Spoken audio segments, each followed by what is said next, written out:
A local manufacturer who specializes in the use of cassava to produce ethanol says the country loses billions of naira due to a shortfall in cassava supply. He says the country needs a minimum of 400 million liters of ethanol, yet it can only produce about 9 million due to a poor supply of cassava, the main material. TVC News' Kazim Olowe in this report takes a look at the untapped opportunities in cassava cultivation in Nigeria.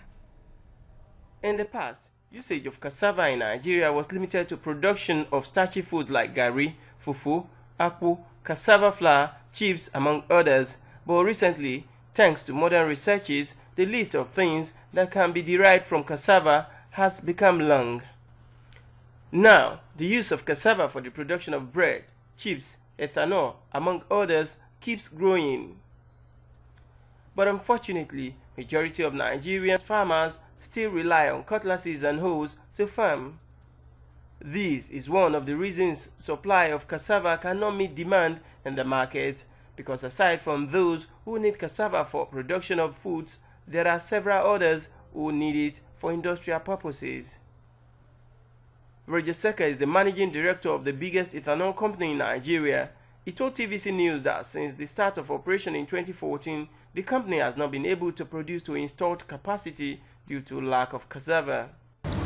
We consume anything between 225 to 250 tons of cassava a day.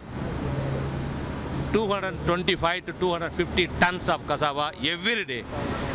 And probably we are the biggest consumer of cassava as an industrial belt. But we are running between 60 to 75 to 80% of operations, but we have never reached 100% capacity. It is mainly because of non-supply of raw materials. In an attempt to bridge the demand and supply gap, the African Agricultural Technology Foundation, with the support of the United Kingdom Agency for International Development, has introduced cassava mechanization and agro-processing project CAMAP to encourage mechanized farming in the country. Currently, the project is in full operation in many states, including Kwara, Osun, Benue, Oyo, Kogi, Delta, and Ogun. Under the project, the only thing required from farmers or intending farmers is the land. The foundation has been supporting them with access to financing, plowing, application of fertilizers and herbicides, planting, harvesting, and linking of farmers to the off-takers who are ready to buy their produce at higher rates. When I'm doing manually, I can able to do, let's say, 1-2 acre. I cannot be able to do something like 1 hectare, because to finish that 1 or 2 acres, it costs a lot. Even I have to get labor to help me do the 1 or 2. But by doing this, by mechanization last year, so it's more profitable. In our old time method, we are only wasting our time, energy, money, and everything.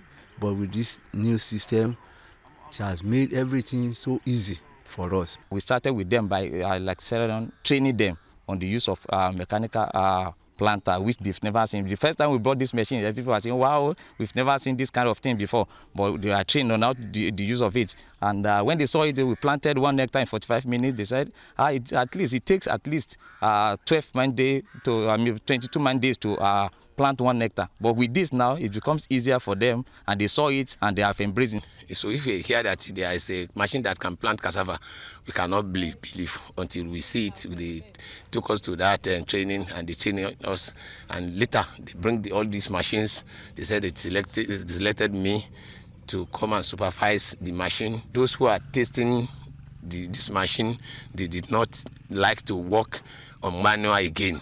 Despite this cassava mechanization program, supply of cassava produce cannot match demand, leading to the loss of billions of naira every year. There is full of market for cassava. You will be surprised that in the month of June, the cassava price was 40,000 naira per ton, which is never in the history of Nigeria that cassava cost 40,000 naira per ton. Because if it is readily available, cassava does not sell at 40,000 naira. So there is readily market, And there are now more companies. I am only talking on ethanol, but there are a lot of companies that have come on starch, on chips, on flour. There are a lot of companies, and I don't think that there is any limit that the farmers can supply to the mills. With the present rate of unemployment in Nigeria, one wonders why young Nigerians have not grabbed the opportunity to secure land and leverage on the 3-year support window provided by the AATF to produce what is in high demand in the country and smile to the bank. Kazim Olowe, TVC News, Abeokuta, Ogun State.